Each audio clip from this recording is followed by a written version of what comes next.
great pleasure to introduce Chris Hughes to give the acknowledgement to country. Chris is co-convener of the First Nations Committee of Australian Friends, or Quakers. We were going to have this event at the Victorian Friends Centre, but now we're online. We've done, as we called it, a pivot. And one advantage of that is it does mean we can be joined by a number of people who live further away. And it's a great treat to have everyone here. So I'll hand over to Chris. Thank you, Di, and it's a pleasure to be able to do the acknowledgements this evening. I wish to acknowledge that we live on the lands of First Nations people's country, which gives them physical and spiritual identity and is filled with the spirit presence of their ancestors. I wish to acknowledge their elders past, present and emerging, and any other First Nations people with us this evening. We thank them for their ongoing custodianship and care for country. We acknowledge the sovereignty of Australia's First Peoples over the land we inhabit, that the land was taken from them at a devastating cost, with no just resolution, that this trauma is ongoing and diminishes us all. We call for a Makata with First Peoples, tooth-trelling, reparation and treaty, so we may come into right relationship with this ancient land and its peoples. We are conscious of our duty as voiced by the traditional owners to take care of the country and its people whilst residing and meeting on country. Thank you. Thank you. You might like to put in the chat the name of the Aboriginal country that you are on. And also, if you have something to share about why you're attending this evening. Also in the chat, you might like to put questions for speakers, and we'll pick some of those out to discuss. So our program tonight is we're going to have Ariane Virgona first to speak, then we'll have Professor Anne Sanson, and then Professor Eleanor Wertheim. And we will have a few questions after each talk. So we'll begin with Ariane. Ariane Virgona is a member of Psychologists for Peace interest group and winner of the 2019 Psychologists for Peace Research Award for her honours thesis. She will be discussing this with us this evening. Ariane is currently completing her second year of her PhD in socio-cultural psychology at La Trobe University. So over to you, Ariane.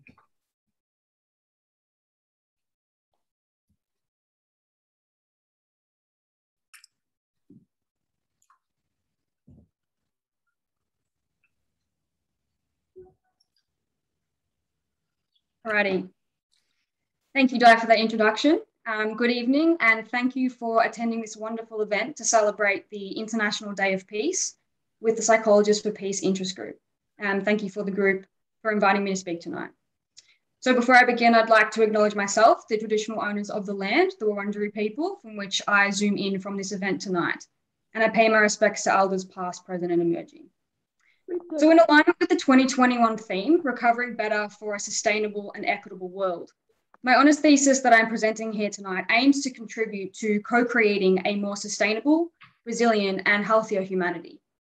But in order to achieve this, we need to look at ways in which people view one another in society. And so I like to look at this like you would a forest.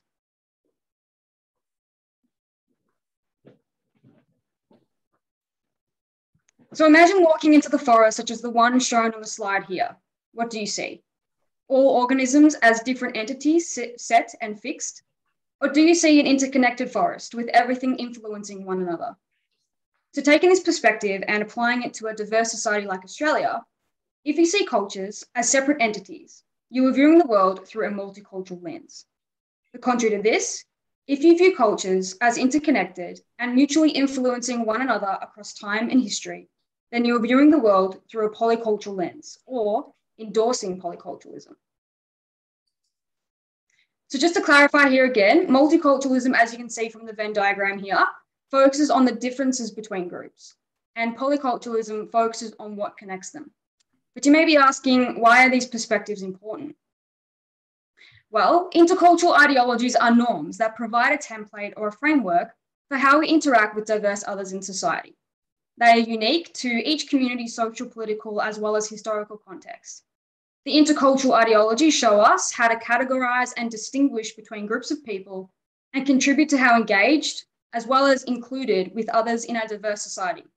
Unsurprisingly, intercultural ideologies are shown to have significant impacts on our behaviours as well as our attitudes.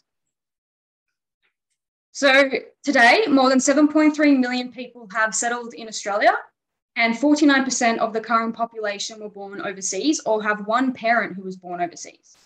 So Australia today celebrates a multicultural ideology, which was formally introduced through the Racial Discrimination Act of 1975, in the wake of massive migration following World War II, which is how my family came to Australia. Since Australia became a federation in 1901, the White Australia policy prevailed, with the emphasis on minority groups abandoning their culture to adopt the majority one. And as many of you would know, this is commonly referred to as assimilation.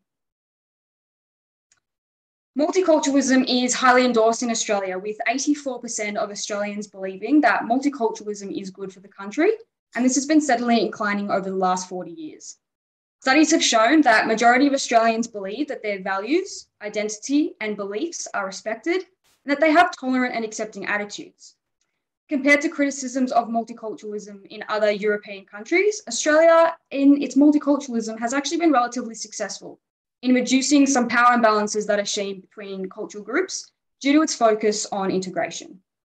However, the ever-present pandemic and large global protests have exacerbated the already groupist view of culture embedded into modern-day Australia. As these events turn our attention to the racism and discrimination that clearly still endures towards many minority groups. And to back this up, the 2020 Scanlon Institute report found that while multiculturalism policy has been seen in positive terms, the positive attitude to multiculturalism also exists alongside substantial negative sentiment towards national groups from countries like Africa, Asia, and the Middle East. And as we're all aware, COVID-19 crisis has brought about a substantial increase in racism towards Asian Australians, with one report showing that 93% of 541 race incidents that have been reported in the last 15 months were related to the pandemic. So while multiculturalism has actually been really effective in the 20th century at increasing tolerance for non-white cultures, there is limited space in the society right now to build a more inclusive way of viewing others in response to a rapidly shifting social landscape. It has been reported that Australians think that multiculturalism should involve more of a two-way process, whereby Australians should do more to learn about the cultures that are coming into Australia, as well as the people who join Australia should change their behaviours to fit in. Evidently, increased cooperation and dialogue between and within groups is essential here, and is an essential part of building engagement and inclusivity at the community level, but also as well at the national level. So as of 2021, this year in July, I spoke to 45 Australians as part of the first study of my PhD about their experiences of multiculturalism. And majority of the participants agree that multiculturalism is actually a positive asset to Australia, as it allows diverse people to coexist in the same place. However, many participants did also comment that there was a lack of intercultural mixing due to multiculturalism's focus on differences. So it is worth noting here, after discussing some of the pros and the cons of multiculturalism, just briefly, this intercultural ideology has provided a foundation in which new ways of viewing others can be introduced as a support rather than as a replacement.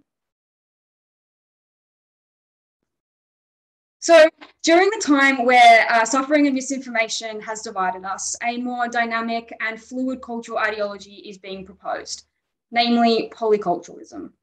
This ideology emphasizes the interconnectedness, or that root system I mentioned before, between different cultural groups over time. This framework sees that no one culture is a standalone entity. The cultures that we know today have been shaped by thousands of years of interaction, trade, exploration, invasion, as well as migration. Striving to keep any culture pure is therefore impossible, as there is little in any culture that has not been influenced by past exchanges between groups. So examples of polyculturalism are found in many domains today, like literature, art, entertainment, medicine, and diet. And in Australia, a really important example of recognising different cultural interactions is reconciliation, where there has been a formal acknowledgement of the historical influence British colonisation has had on the Indigenous culture. Without acknowledging our past through truth and awareness, we simply cannot understand ourselves and recover towards a more equitable and sustainable future. And so I challenge each and every one of you here to take a deep dive into the origins of your favourite food or piece of entertainment or art and see how they came to be. I guarantee you that you will find cultural influences between groups in places you wouldn't even expect. So research on polyculturalism across the globe in countries like the USA, Indonesia, Colombia, the Philippines, Mauritius, and Australia have actually found that polyculturalism has many positive effects for individuals who live in diverse societies where intercultural contact with many different groups is commonplace. This is compared to multiculturalism, of course. So these outcomes include feeling increased belonging for college students, cultural intelligence, empathy, increased self-reflection, and willingness to befriend individuals from different countries, and a decrease in anxiety, discrimination, as well as sexism and prejudice towards migrants and individuals from the LGBTI community. So therefore, it is here at the intersection between discrimination and developing our nation as a successful multicultural country that polyculturalism can provide a foundation for understanding one another in a more inclusive way by focusing on what connects us, what binds us, and what is similar between us.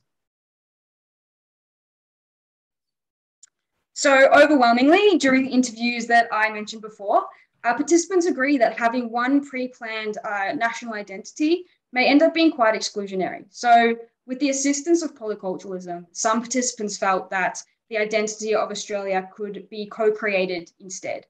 So participants also reported that focusing on similarities would help to further break down some of that hierarchical divide that we still see between majority and minority groups, as it allows people to identify and get along with people more easily. So it's important to remember that we are all part of the narrative of Australia, and focusing on what is similar between us can help us to draw together what we perceive as even the most distinctive of cultures.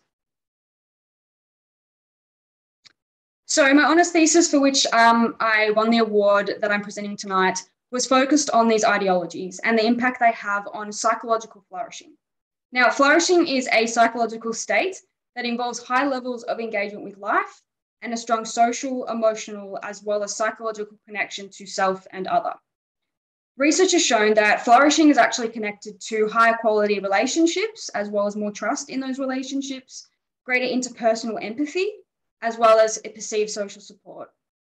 Flourishing can also act as a protective factor against negative life events, as well as mental health issues. So to link back to this year's theme again, recovering better for a more sustainable and equitable world, it is important for people to feel connected and to contribute to the fabrics of their community. So that way, increased cooperation and dialogue within and between groups can be encouraged. So as of 2019, I set out to ask the question, is polyculturalism associated with more positive and meaningful engagement compared to multiculturalism in Australia? But in trying to understand this question on a deeper level, I also looked at three other important variables that would help to connect diversity ideologies, so multiculturalism and polyculturalism, with flourishing. They were ethnocultural empathy, intergroup contact, and cultural identity clarity.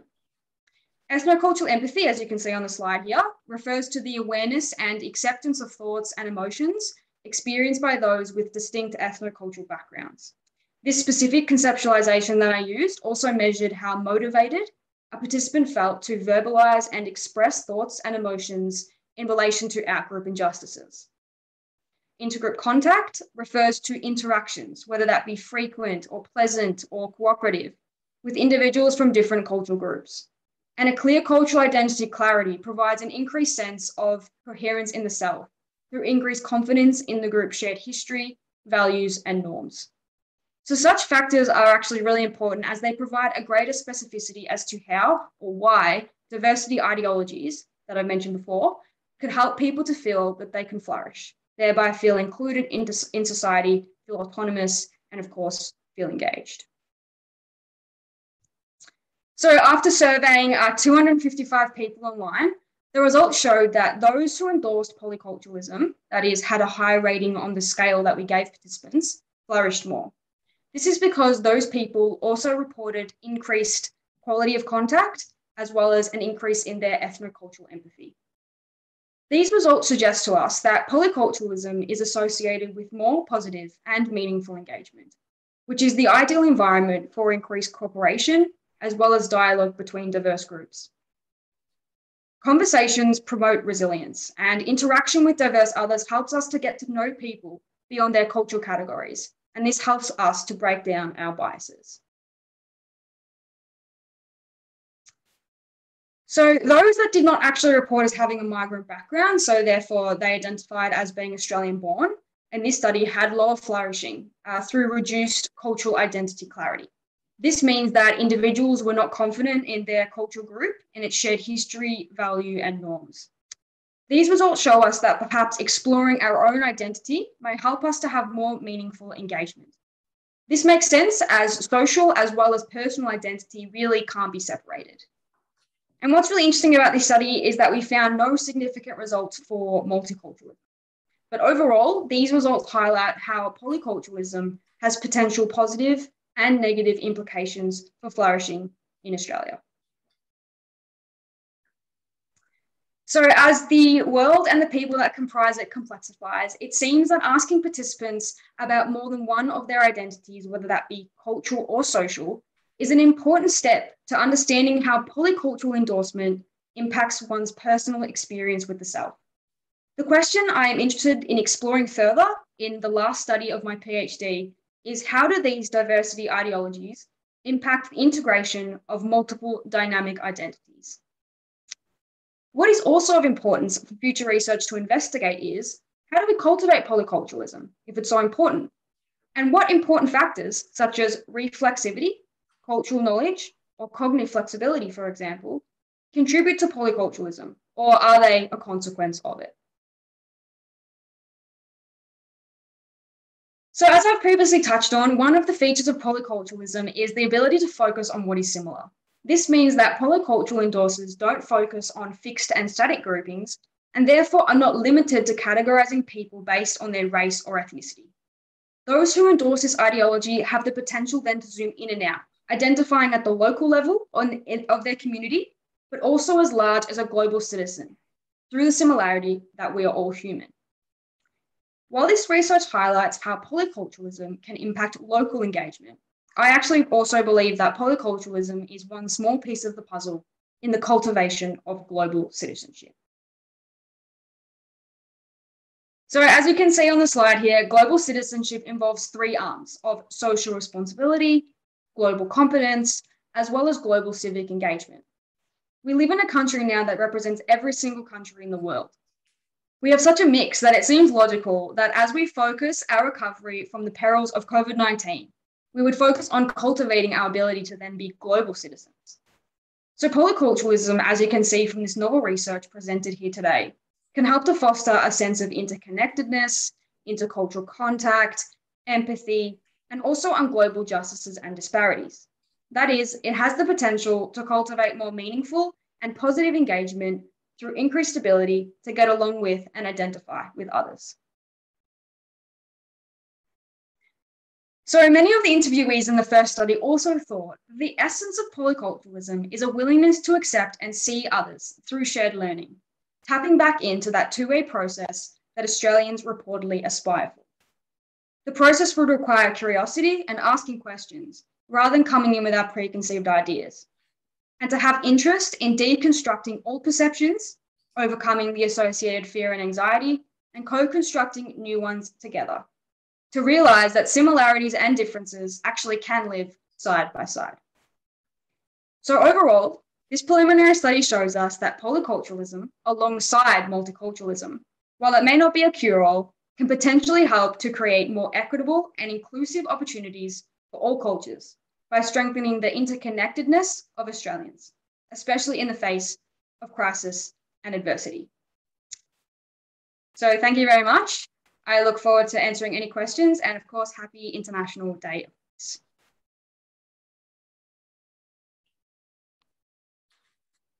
Thank you so much, Ariane. I don't see any questions in the chat, so I might myself pose the first question, which is your question. Do you have some thoughts on how we cultivate polyculturalism? Yes, definitely.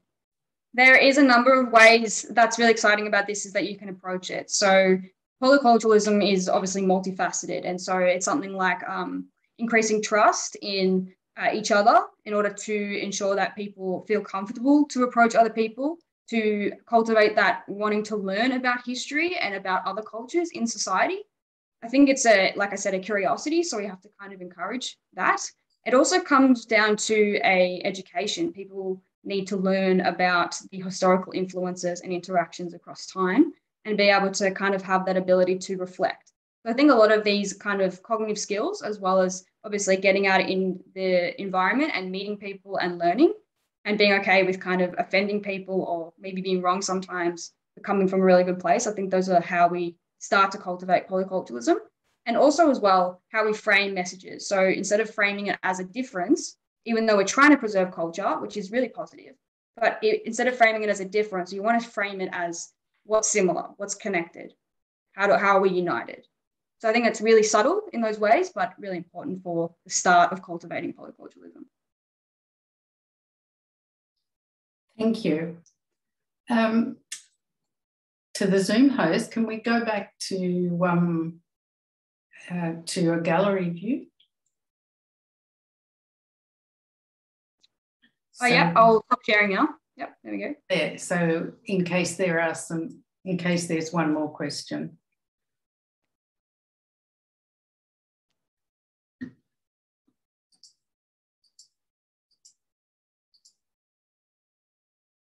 No, I think we just in the chat have. Oh, I think there is one there. Is there? Sorry. Yeah, where did this polycultural theory come from?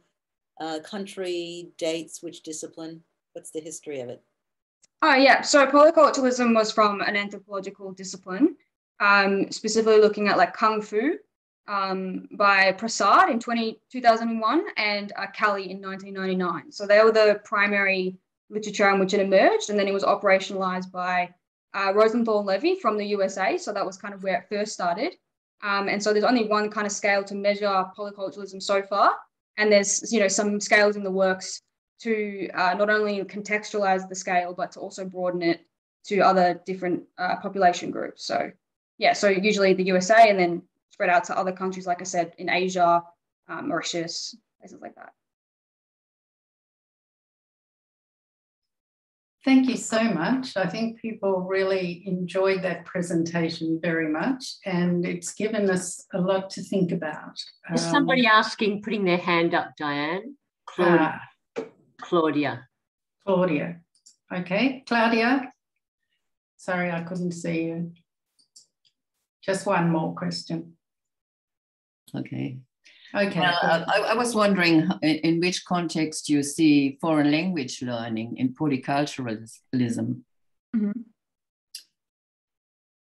In context as in how does it fit into the ideology itself? Yes. Because basically, languages are very different, and I'm a foreign language teacher.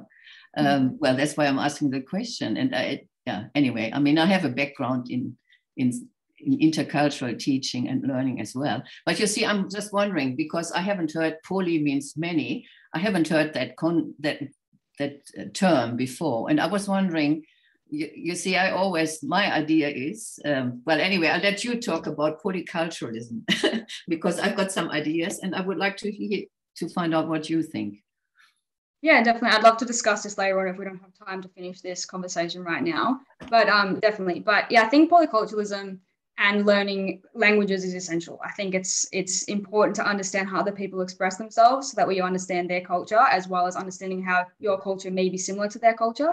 I've been researching into how to kind of portray polyculturalism in one of my studies. And the components of language that I'm learning about is it's phenomenal to be able to actually fully understand how cultures are similar and different and the evolution of culture over time.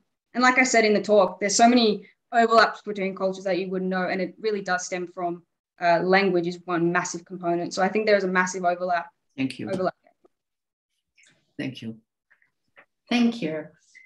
And I find too, there's nothing like a few language lessons to start understanding a culture and getting a lot more empathy, even if you don't acquire a great deal of skill, or I don't acquire a great deal of skill. So our next speaker is Professor Anne Sanson. Anne has been a member of Psychologists for Peace since it began. And at that time, we were most concerned about the threat of nuclear war. Psychologists for Peace goes back a long time, into the early 80s. Now Anne's work is mainly focused on the climate emergency and particularly on its impacts on children and young people. In this talk, Anne will discuss some of the ways in which the climate crisis is a threat to peace and justice, and how psychologists, and particularly peace psychologists, can respond.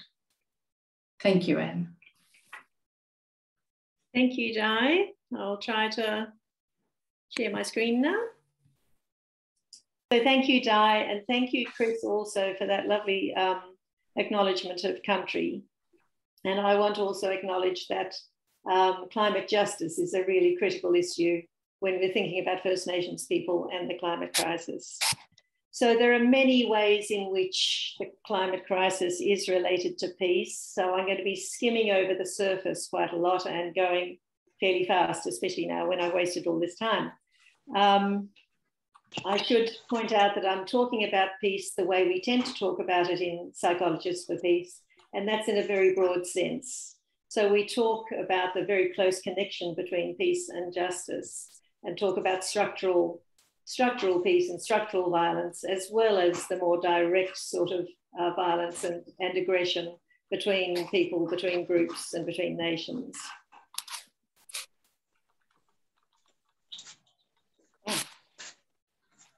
So just starting off with what it is that we're facing, I think if we look around us, even though we've only had about 1.1 to 1.2 degrees of warming to date, we can see that the Earth is already too hot. So we all know about the coastal devastation. We know about whole island populations already having to leave their land and find somewhere else to live because of sea level rise and enormous storms. We know in other parts of the world that millions of people are having to leave their land because of extreme temperatures and extreme drought. We've had the sadness of watching the bleaching of our beloved Great Barrier Reef. And of course, we've all lived through the horrendous bushfires of 2019 and 20. We know that extreme weather events of all sorts are increasing in their frequency and in their ferocity. So I think that we know about all the other things, the melting ice caps, hurricanes, floods, etc. So I think we have to recognize that we're already at the start of catastrophic climate change. And the scientists are clear that this is the decade where we must take really drastic action, massive changes in order to bring down the level of greenhouse gases in the atmosphere. And that, you know, that involves governments, it involves industries, corporations, communities, and also us, both as consumers and as citizens. So I think it's not surprising that many of us find it difficult and painful to consider all of this, because no previous generation has really had to confront such an existential threat. we could talk about the comparison with COVID, but I think I'll skip that because I'm running out of time. But we've never had to face this threat to the next generation's very existence. So there are four main themes that I'll try to talk about very, very briefly tonight. Four main ways in which the climate crisis is a peace issue. And the first of those is intergenerational injustice, what we in our generations are passing on to the next generations. So we know that the next generations, children and young people now and generations to follow, they didn't cause climate change, but they're going to be very deeply impacted on it by it, not only in their health and well-being, but even their very survival. So children are more susceptible to climate change impacts than adults, largely because they're children. So they have more immature physiological, neural, immune systems and so on. They tend to have more direct contact with the physical environment, so they can pick up toxins and things. They depend on adults. So if those adults have been injured in an extreme weather event or been killed or absent or simply just stressed, or they've been separated from them through forced evacuation or migration, we know that kids suffer. And of course, for kids now, we know kids are very resilient in experiencing a single event. But if those occur again and again, as is likely to happen with climate change, we know that that resilience really gets stretched and it can't cope. So there are threats to the next generation's physical health. The World Health Organization estimates that 80% of the deaths, injuries, and illnesses that will come about through climate change will be felt by children. So that includes deaths and injuries. It includes diseases like malaria and dengue fever, or already increasing their range. And through lack of adequate food and clean water, malnutrition and diarrheal diseases that are already big killers will become worse.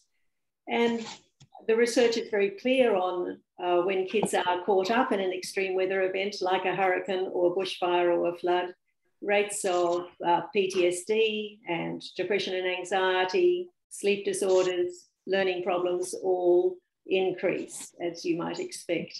And they also experience distress and grief and fear. But for most of our kids in Australia anyway, at this point in time, they haven't yet experienced any of these climate impacts directly, but we know from surveys around the world that the majority of kids now are really worried about how climate change will impact on their future. So they're showing distress, grief, fear, anxiety, anger and frustration at our generation for having created this problem, but doing so little to fix it. And feelings of loss, helplessness, despair, and hopelessness, which were not what we're wanting our kids to be feeling growing up with. And these things have been dubbed eco-anxiety, which is, it's not a real diagnosis, it's a summary term, and it's, in a way I don't like it because it implies that that it's a pathology, whereas in fact these feelings are really a rational response to a real situation. So we know that there's a study that just was launched last week of 10,000 children from 10 countries around the world. And it showed these high levels, 70, 80% of kids showing these strong feelings. But it was the first study to find also that those feelings were closely related to kids' awareness of their governments not doing enough about it. So government inaction is directly feeding into these feelings that kids are experiencing. And many kids are really reconsidering whether they want to have children, whether it's right to bring children into the world, knowing what they're facing. So these are some of the aspects of intergenerational injustice that come about through climate change. let's move on to the second one, and that's how climate change magnifies structural injustice, inequality between peoples. So climate change is going to impact most heavily on developing countries, the majority world, the global south, whatever you want to call it, which did much less to create the crisis than the developed world. Developed world, with 12% of the population, is responsible for over 80% of total emissions. But developing countries, partly because they tend to be of lower altitude and lower latitude, are more at risk. And of course, they've got weaker infrastructure in order to prepare for these things, to adapt to them and to recover from them. So climate change is going to make it much more difficult to achieve many of the sustainable development goals that I'm sure most of you are familiar with. Things like eradication of hunger, of poverty, education for all, clean air, clean water. So the UN estimates that climate impacts could push an additional 100 million people into extreme poverty by 2030, 9 years' time. So this inequity between the climate change perpetrators and its victims is one of the ways in which climate change is really an ethical, social justice and human rights issue. I like this graph, which comes from a publication by UNICEF called Unless We Act Now. And it just illustrates how some of the ways that these inequalities get exacerbated. So that the publication covers a whole range of extreme weather events. This one is about drought. And it just shows how a kid from a wealthy family, if experiencing an extreme drought, oops, I didn't mean to do that. Go back, go back. A kid from a wealthier family might have a hard time in a drought, but will make a more speedy recovery because the family can still migrate safely, can still afford food even when prices skyrocket, can still find water even when it's scarce. They can buy their way into healthcare even when healthcare is stretched. They can find ways of protecting themselves from the weather. And importantly, they can keep the kid in school and other protective things like that. None of those occur for the child in a poorer family. So they're on this escalating downwards pathway to long-term and sometimes lifelong deprivation. So I think that's quite a nice, a good illustration of how climate change exacerbates inequalities. And this, of course, applies to kids, you know, in poorer developing countries, but also to poorer kids within our own communities. Okay, leaping on, the third way in which the climate crisis is a peace issue is that it creates and exacerbates conflict and violence.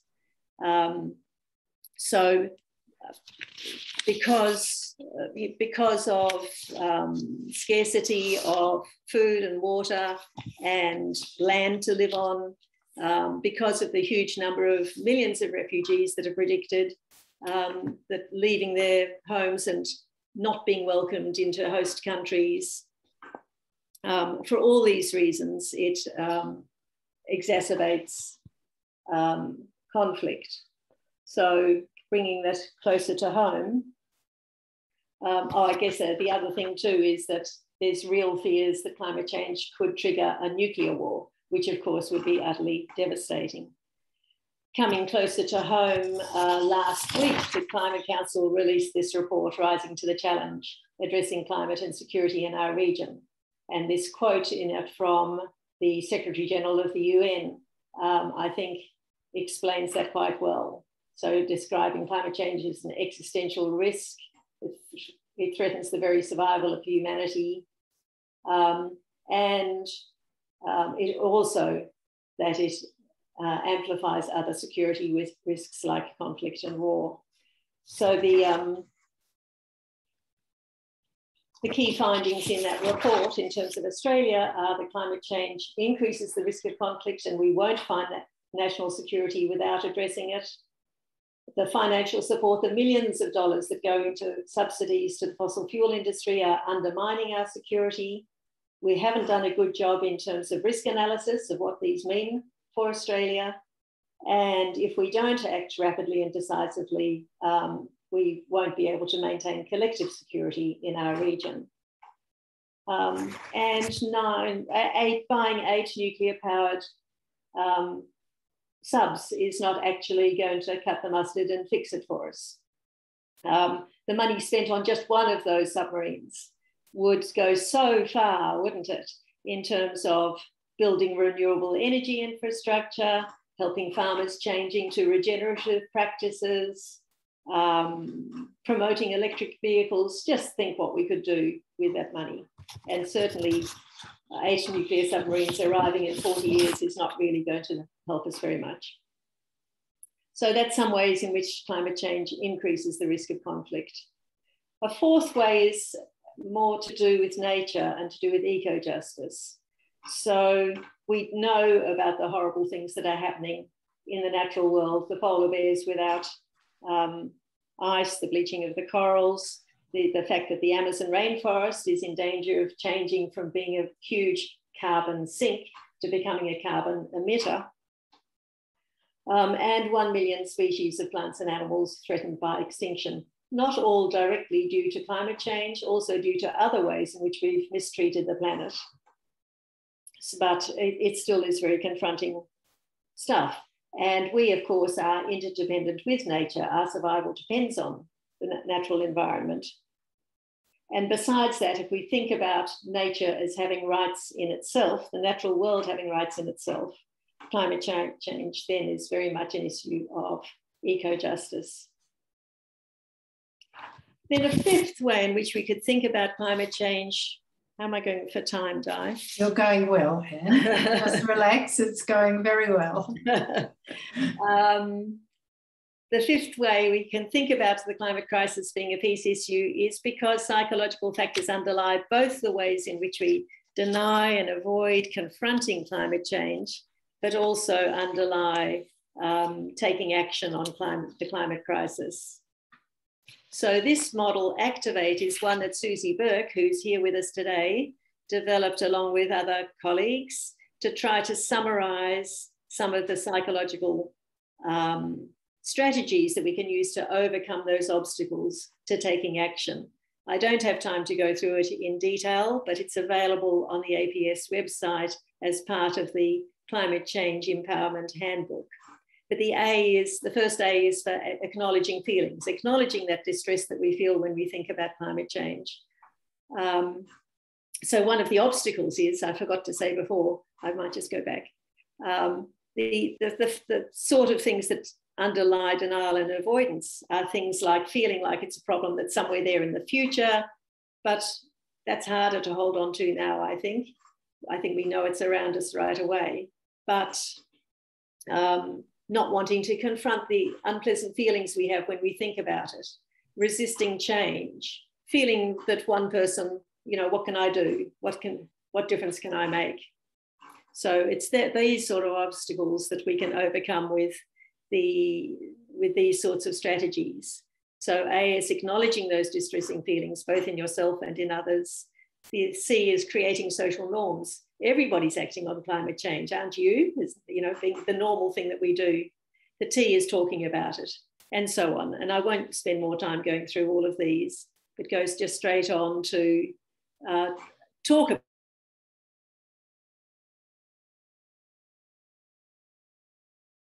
as psychologists, and for many of us here today as peace psychologists, address climate change as an existential threat. I think one thing that is really, really important is that we do talk about it, have conversations about climate change, and about the need for urgent action in our workplaces, in our teaching, in our research, in our institutions, in our professional organizations, and also in how we operate as citizens in terms of lobbying members of parliament, decision makers, opinion leaders, and of course also with our friends and families and neighbours. So I think it's just really critical that we do use our knowledge and our expertise and our status as psychologists to speak with authority and conviction about this. very quickly some ideas about the ways in which we might be doing that. I won't go into this in detail at all, but we can talk about it more if we have time in questions. But we can use our knowledge and understanding on how to change people's beliefs and attitudes and behaviour in order to, for them to be pushing for climate action. We can be using it to promote justice, really highlighting the injustices that we've talked about today in terms of climate impacts, and working to make sure that the transition to a zero carbon economy is done in a way that protects the most vulnerable. We can use our conflict resolution skills in all sorts of ways. There are going to be lots of sources of conflict in the world that we're facing. So helping communities and individuals to solve conflicts caused by resource shortages fairly and non-violently is one example. Promoting community cohesion is another one. So helping communities to build cooperative, collaborative ways of working together, like transitioning to, to more local production of food and things like that. And then, of course, the more traditional forms of psychology in terms of helping people. There are an awful lot of people who are really struggling with their negative feelings about climate change, their distress and grief, helping them to channel those feelings into effective action. And a really important part of that is building this sense that individuals can make a difference, demonstrating how individuals can make a difference and how people together, working together with people power, has in the past achieved enormous things, and in the face of climate change can also achieve amazing things. So, and there's the and at the bottom there is for your ideas about other things that we could be doing. So I think I will leave it there with a bit of a call to action. I was at the launch of the study that I mentioned before of 10,000 young people during the week. And one of the young people at that launch said, well, we all need to be climate activists now. There's only two choices for us now. You're either in denial or you're taking action. I thought that was quite good. And then the editor of The Lancet recently said, we are obliged to protest. We don't have a choice about not being active. So that's where I will leave it, Di. Thank you so much, Anne. Perhaps we could go back to the general view, see if there's some questions.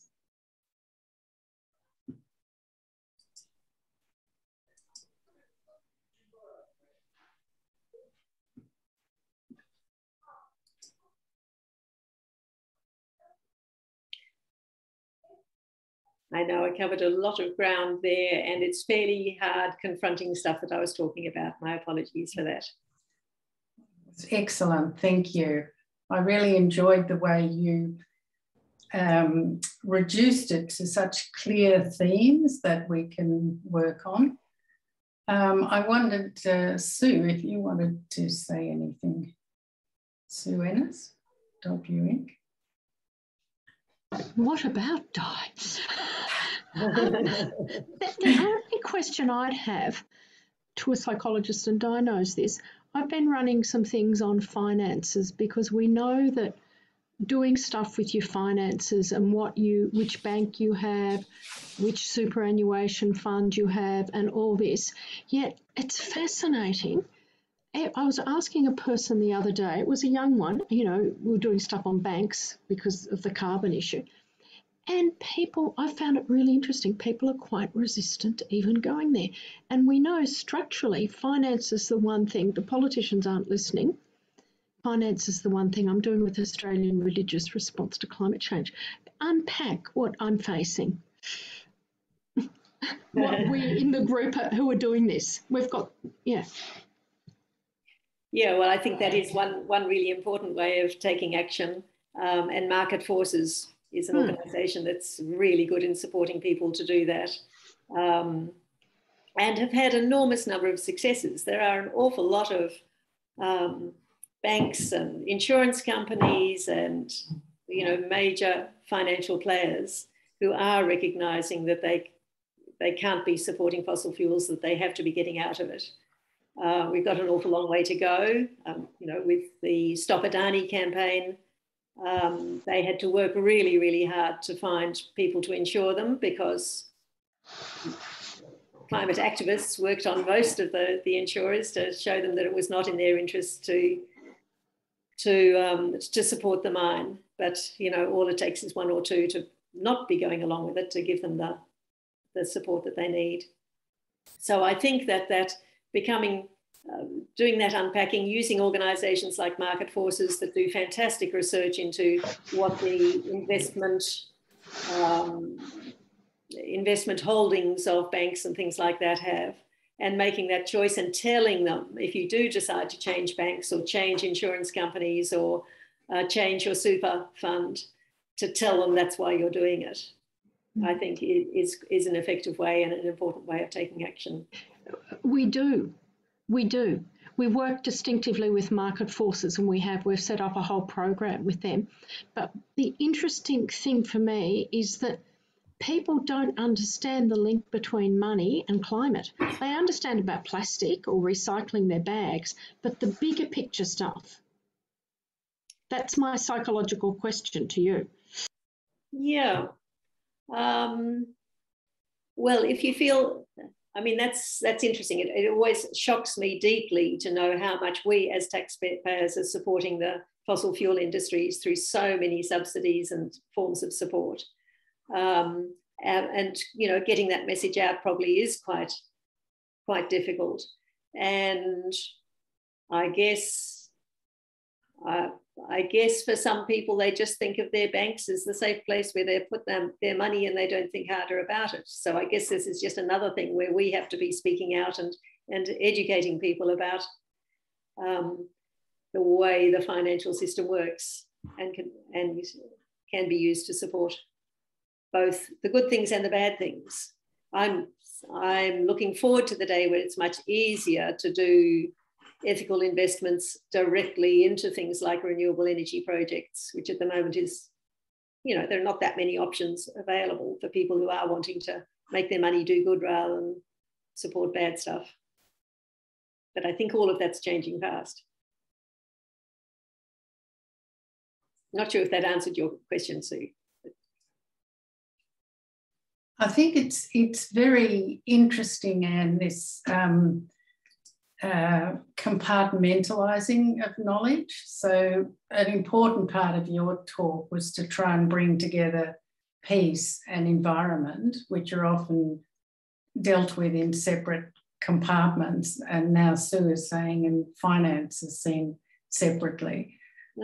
So I think it's very important that we start to bring together the knowledge from different fields, that's a different form of cooperation that we need for the future. I think Nicola has her hand up. Does she? Good. I was nearly going to dob her in anyway. Okay, Nicola. I do, thank you. No, my question was about, you outlined a number of things that we can do, both as individuals and as psychologists. I'm wondering what are the one or two things where we should concentrate our efforts, and maybe particularly as a group? Is it lobbying the government to have more ambitious targets to reduce emissions? Is it to stop fossil fuel industry? Like what can we do that's going to make the most difference? And does that kind of research exist? Yes, I find that a difficult question to answer, because my general feeling is let 1,000 flowers bloom, and people finding the things where they think they have expertise to offer, like Psychology for a Safe Climate is a group, Melbourne-based group, that's doing fantastic work at supporting people with climate grief. And that's, for those people, that's a really useful role that they're taking. There are some who are obviously being much more on the streets type activists. And there are people who are supporting the activist groups like Extinction Rebellion. I guess one thing that is really important is that our behaviour as consumers is really important in terms of modelling treading lightly on the earth and reducing our own emissions. So taking public transport and doing all those things, all of those are really good and are good models to other people, but that's never going to be enough. It is our voice as citizens that's utterly critical now. And I thought what was really interesting in Ariane's talk, talking about global citizenship and global competence, I think that's just a really critical aspect of it. And I think we need to be really using our voices the best way we can. I think going to visit our local MPs and showing them that, your vote is going to depend on their climate policies is a really important thing to do. If we were talking about peace psychologists as a single group, what would I say was the things we most need to do? Goodness, everything. But I think the political side of it and persuading, I think a number of us here have worked fairly hard with the Australian Psychological Society to get them to be reasonably okay. There's a position paper on climate change and psychology and things like that.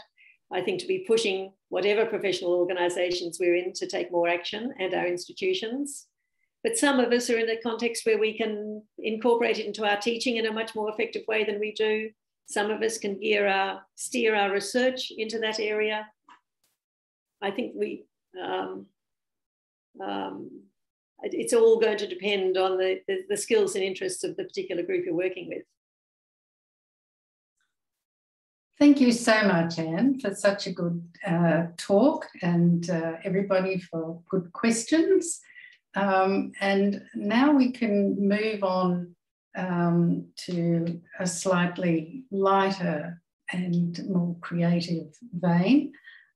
Should we do a wiggle first, or maybe have a couple of minutes to go and get a cup of coffee?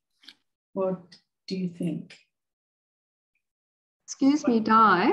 I wondered if we should mention our Youth for Peace Award, although some people will know of it, where we're getting young people 16 to 24 to develop a campaign about climate as a peace issue and promoting that with a particular target group.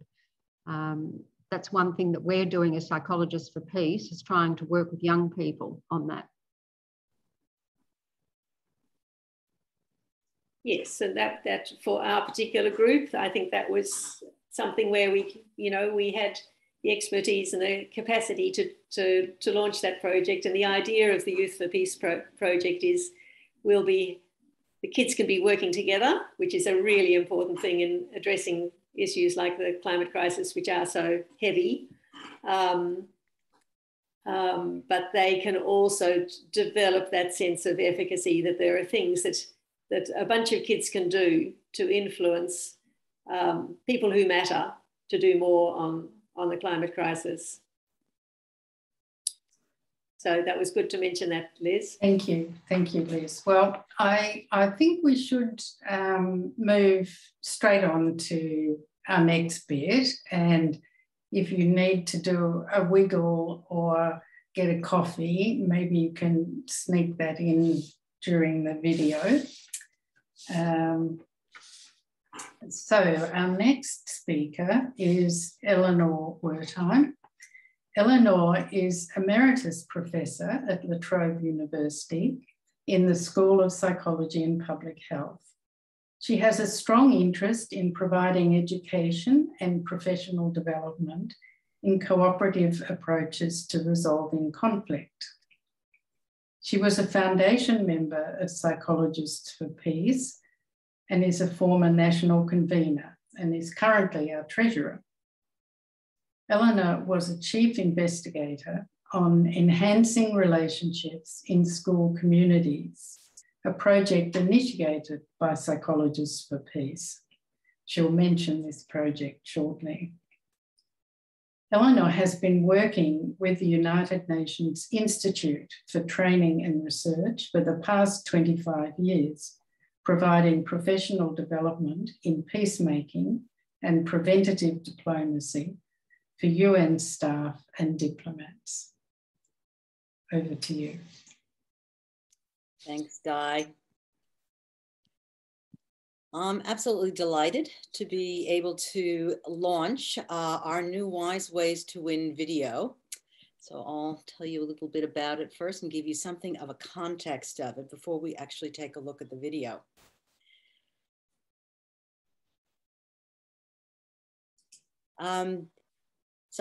Basically, the context of this is part of a multifaceted approach for promoting cooperative conflict resolution strategies that we've taken as part of Psychologists for Peace.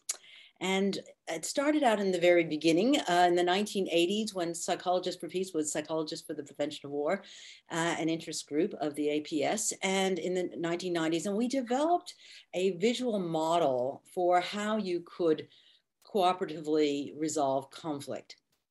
The idea was it was based partly on the Harvard Negotiation Project, where they had been working internationally and working in lots of different contexts.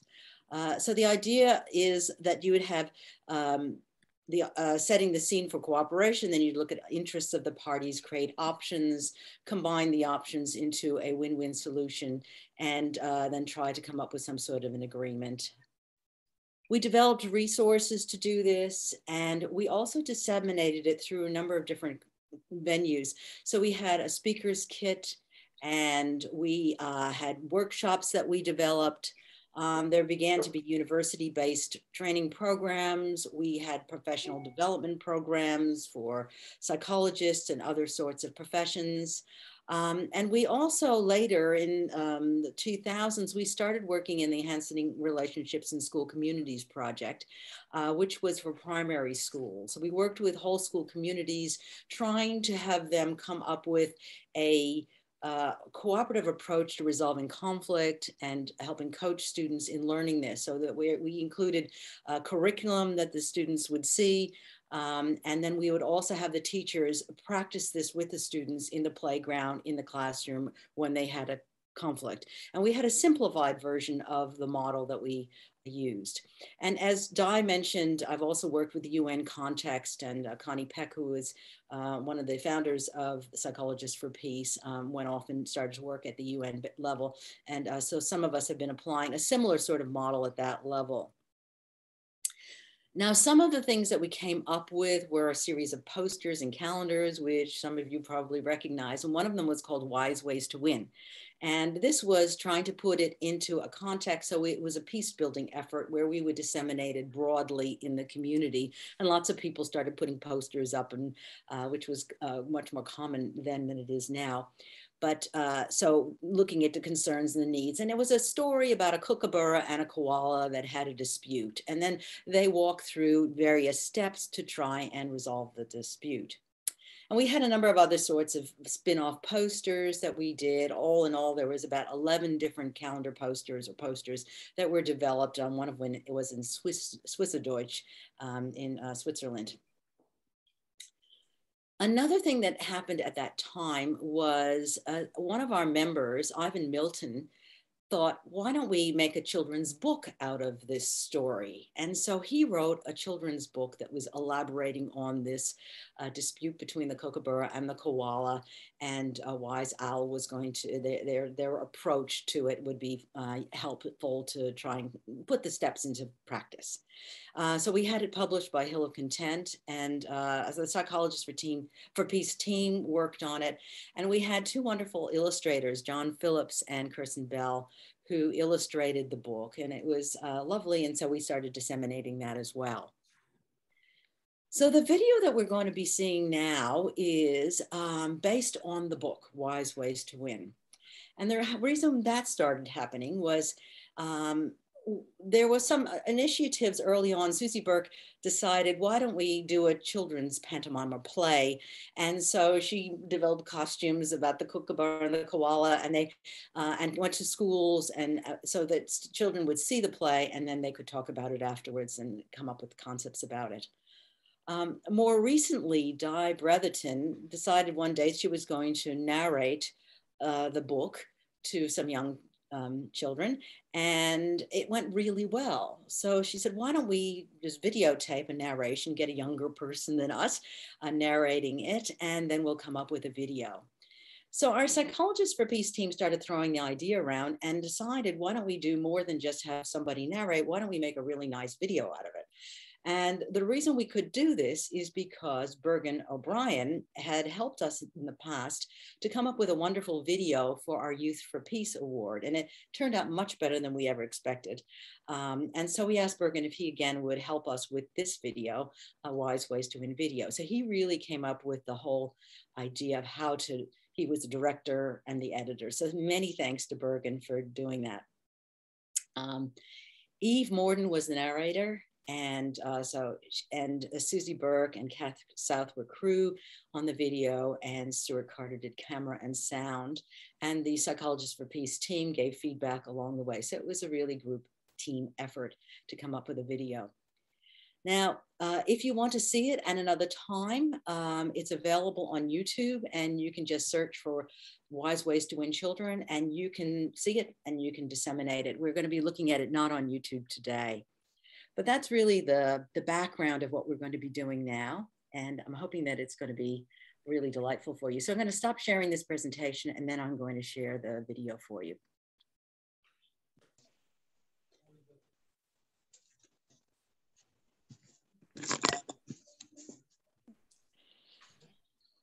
So that's our Wise Ways to Win Children's video. So we hope that you enjoyed it and can think of some good ways to use it in the future.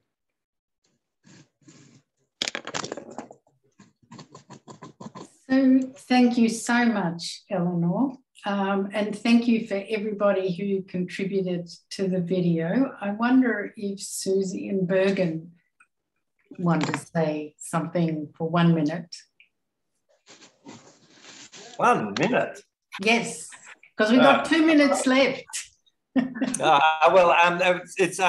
It's been really gratifying to be asked to make that, and I really enjoyed making it. That's why I'm just so pleased. It's a really lovely result. We sat around, ate dinner, and everyone here watched it. We've got a real crowd of people who are learning the wise ways to win, and it was all the better for working with Susie on the project. So thank you all for your loving it, and I look forward to seeing it all out there and being shared with people. You got 25 seconds. Oh, I don't need to add much, except that I've always wanted this to turn into a little video, and I think it's absolutely delightful. And the children were transfixed watching it. And in fact, one of the families here said, "Oh, Wise Ways to Win, we've been reading that for years and years." So that's great. Thank you. Over to you, Guy and Eleanor. Thank you. So we are at 7:29, and I'm under strict instructions to finish on time. So I'd like to thank all Psychologists for Peace and their allies and friends for the incredible amount of wonderful work that goes on, you can see in the project. And I think we've all had a flavour tonight of some of that work. I'd particularly like to thank tonight the speakers and our wonderful Zoom host. It's not an easy job to have the superpowers of the Zoom host, and it's really worked very well. Thank you. So thank you, everyone.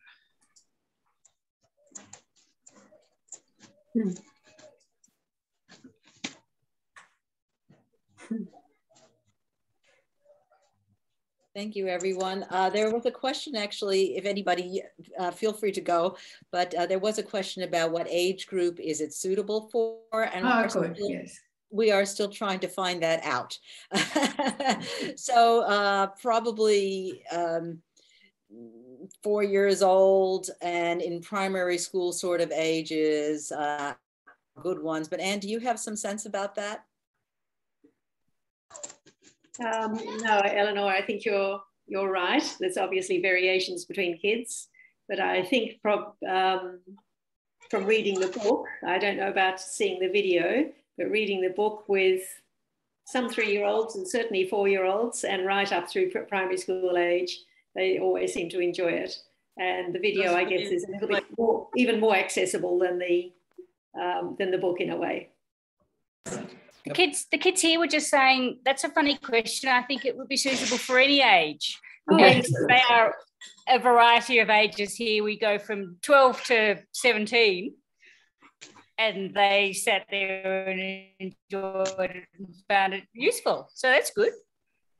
That's excellent. I showed a 17-year-old the other day and she enjoyed it too. So there we are. And I have to say, every adult I've shown it to really likes it as well. I was going to say that. I'm 63 and I still love it. We have someone here saying my 4-year-old just watched it and thought it was great. Thank you, Joanna.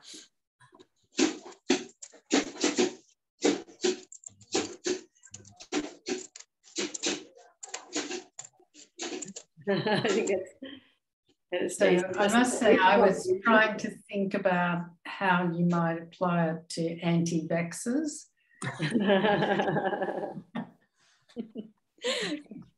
I'm working my way through the steps. So it was suitable for me too. Di, should we mention that we welcome people to come to our, I'm thinking of the Victorian group, of course, yes, the meetings for Psychologists for Peace, where we discuss exciting projects like this and generate more. And in other states. Yes, so that's right. I've put the email on the chat if anyone wants to, and it's come up several times, the Psychologists for Peace email. And so we can put people in touch with the relevant group. Mm. But yes, very welcome to come to Victoria, but also to South Australia. Helen's here, New South Wales, Western Australia, yes, Queensland, yes. We're getting some thank yous on the... There's another question from Claudia. Okay, Claudia, off you go. I was just going to point out that there is a program that's called HIP, that stands for Help Increase the Peace. And it comes out of AVP, that stands for Alternatives to Violence Program. And yeah, so it's the experience that comes with the program. And I think that's what you are aiming for as well. I mean, I think experience, that's what really changes the behavior. And yeah, it's a long way, but I mean, there are people in Australia and in Victoria who are aiming to do this. So there you go. Yes. Thank you for listening.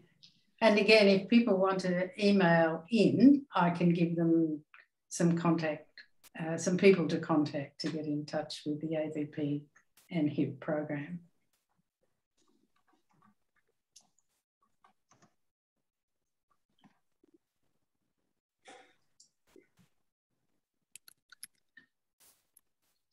Okay.